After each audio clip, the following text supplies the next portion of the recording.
सुप्रभात विद्यार्थियों, मैं शिवंजी राठौर आपकी हिंदी अध्यापिका। आज हम हिंदी व्याकरण से पाठ 1 भाषा और व्याकरण का अध्ययन करेंगे। भाषा और व्याकरण। आज की कक्षा में हम पढ़ेंगे भाषा किसे कहते हैं। मनुष्य चाहे घर पर हो या बाजार में, काम पर हो या खेल के मैदान पर, हर जगह उसे अन्य प्राणियों से संपर्क स्थापित करना पड़ता है। मनुष्य ईश्वर द्वारा बनाई गई एक अनोखी रचना है, क्योंकि ईश्वर ने मनुष्य को सोचने समझने की शक्ति प्रदान की है।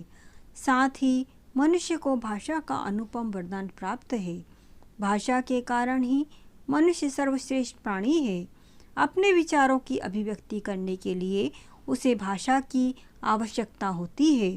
भाषा के माध्यम से ही वह अपने ज्ञान का प्रचार प्रसार कर पाता है। यदि भाषा ना होती तो मनुष्य अपने ज्ञान व संस्कृति को अन्य लोगों तक कभी नहीं पहुंचा पाता।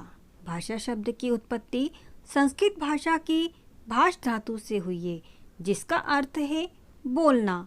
हम अपने मन के भाव तथा विचारों को दूसरों तक पहुंचाने के लिए कुछ ध्वनियों का सहारा लेते हैं। इन ध्वनियों को सुनकर ही दूसरे लोग हमारी बात समझ लेते हैं।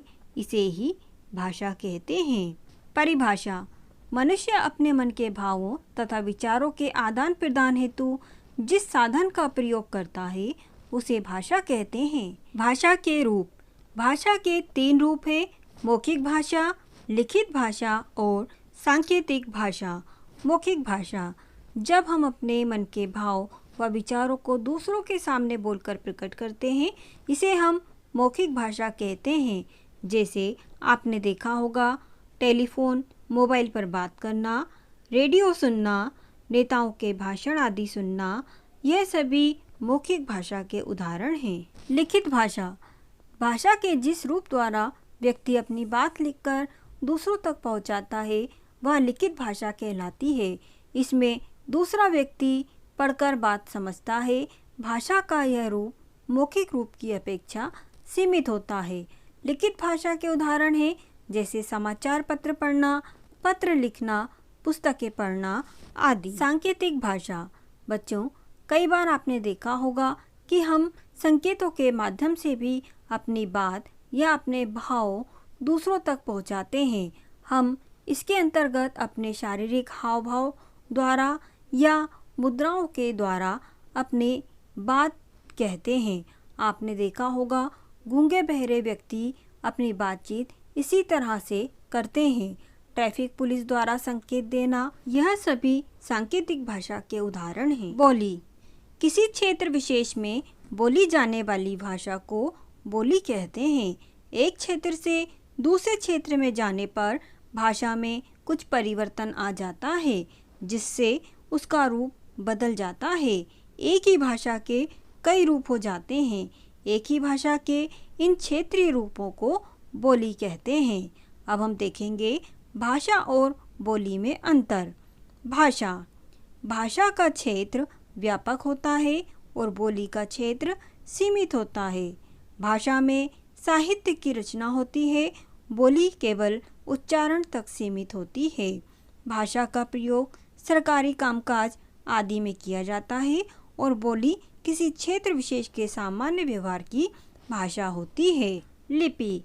व्यक्ति के मन में उठने वाले विचारों को लिखने के लिए लिपि की आवश्यकता होती है, क्योंकि बोलकर की गई बात सीमित लोगों तक ही पहुंचाई जा सकती है तथा उसे अधिक समय तक सुरक्षित भी नहीं रखा जा सकता, जबकि लिखी गई बात को हम कई लोगों तक पहुंचा सकते हैं तथा अधिक समय तक हम सुरक्षित भी रख सकते हैं।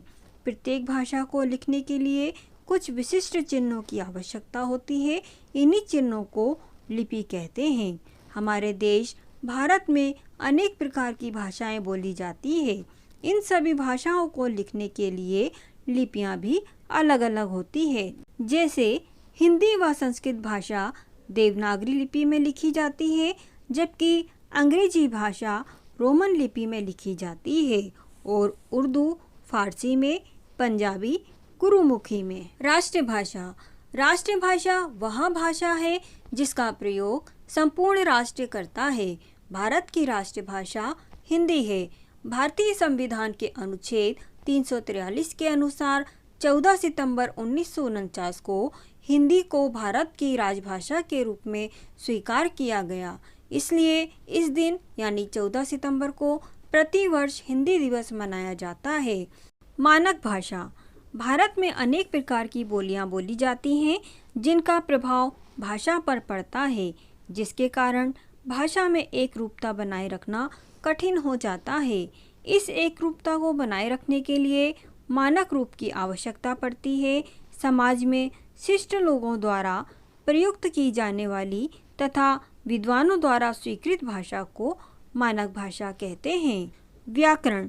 व्याकरण शब्द 3 शब्दों से मिलकर बना है। वि धन आ धन करण, जिसका अर्थ है भली भांति समझना। व्याकरण के द्वारा हम शब्दों तथा वाक्यों का शुद्ध प्रयोग करना सीखते हैं।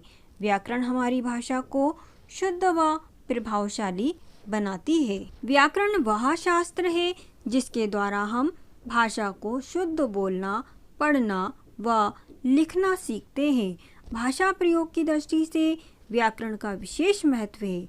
आचार्य पतंजलि ने कहा है कि वेद के 6 अंगों में व्याकरण ही मुख्य है। अब हम देखते हैं व्याकरण के अंग। व्याकरण के 4 अंग हैं: वर्ण विचार, शब्द विचार, पद अथवा रूप विचार और वाक्य विचार।